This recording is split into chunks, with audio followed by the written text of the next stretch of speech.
আজকে মুসলিমদের মেয়েরা হিন্দুদের প্রেমে পড়ে তারপরে যখন ধরা খায় তখন চিৎকার শুরু করে। আজকে মুসলিমরা 10 কেজি 5 কেজি চালের জন্য খ্রিস্টান হয়ে যায়। এর কারণ আমাদেরকে অনুসন্ধান করতে হবে। পৃথিবীর যেদিকেই তাকাই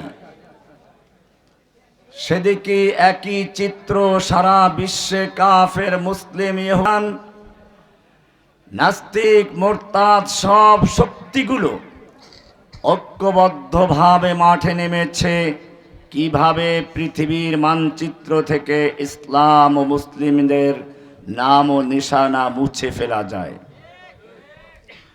যার কারণে মুসলিমদেরকে যুগ যুগ ধরে হত্যা করা হচ্ছে।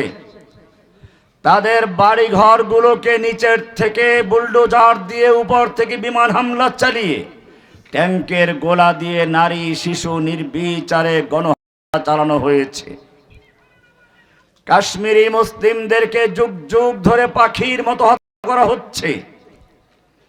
আরাকানের মুসলিমদেরকে বাড়ি ঘর থেকে বিতাড়িত করা হয়েছে।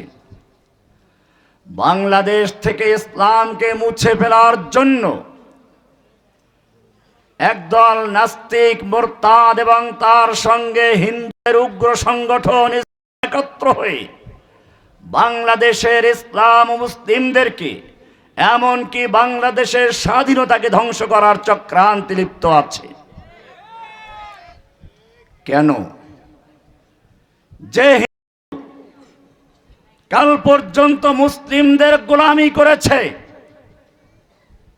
সেই হিন্দু আজকে স্লোগান দিচ্ছে, হিন্দু হিন্দি হিন্দুস্তান জবন ভেজো পাকিস্তান, গো हमारी माता है तुम उसको खाता है, तुमको चाहिए कब्रिस्तान या भेजेंगे कब्रिस्तान।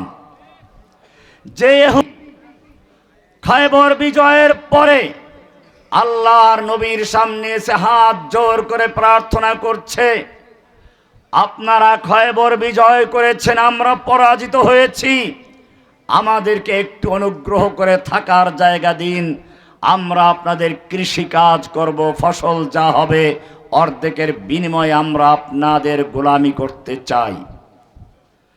আল্লাহর নবী সাল্লাল্লাহু আলাইহি ওয়াসাল্লাম বলেছিলেন, আমি তোমাদেরকে ঠিক সেই দিন পর্যন্ত থাকার অনুমোদন করছি যেই পর্যন্ত আল্লাহ মঞ্জুর করবেন, কিন্তু সেদিন বেশি দূরে নয় যেদিন তোদেরকে খয়বর থেকে উৎখাত করা হবে এবং তোদের উটগুলো তোদেরকে নিয়ে এত দূরে যেতে বাধ্য হবে, যেতে যেতে উটগুলো ক্লান্ত হয়ে যাবে। বেশি দিন যেতে হয়নি। ওমর বিন খাত্তাব রাদিয়াল্লাহু তাআলা আনহুর সময় এলো,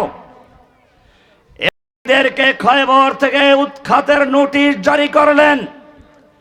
ইহুদি নেতা আবার ওমর ইবনে খাত্তাবের দরবারে এসে প্রার্থনা করছে, ওমর তুমি কেন আমাদেরকে খয়বর থেকে বিতাড়িত করছো? তোমাদের নবী তো আমাদেরকে এখানে থাকার জন্য অনুমোদন করেছিলেন।